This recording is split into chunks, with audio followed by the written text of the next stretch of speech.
Duol mochune kedone ratich oganda, the Kenya National Commission on Human Rights, oywago nok mar omenda ma konyogi tayo tijegi kama oting'o timo nonro ne jok moketh ratichgi e pacho ka.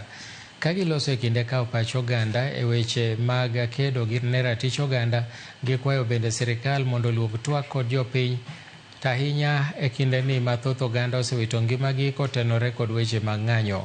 Koriwore kod sirikal ma kaunti ma Kisumo, nyogi bago romo kendo kawo pach oganda e wi gigo mosebedo ka rocho ratich oganda e pacho ka, kendo moko kuom jopiny nogolo pachgi e wi moko kuom ratichgi mosebed kirocho.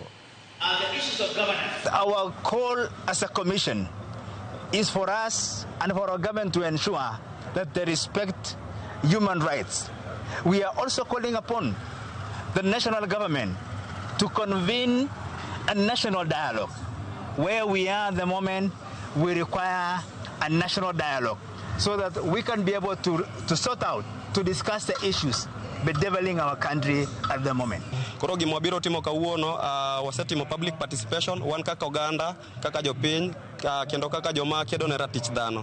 Wasegolo our proposals, so we've given our submissions. To kendo gin kaka body mang'iyo weche human rights ma en Kenya National Human Rights Commission. Gise assure that gidhi look into that. Gisengisowa kata ni reports mag violations tema notimre. Gise document.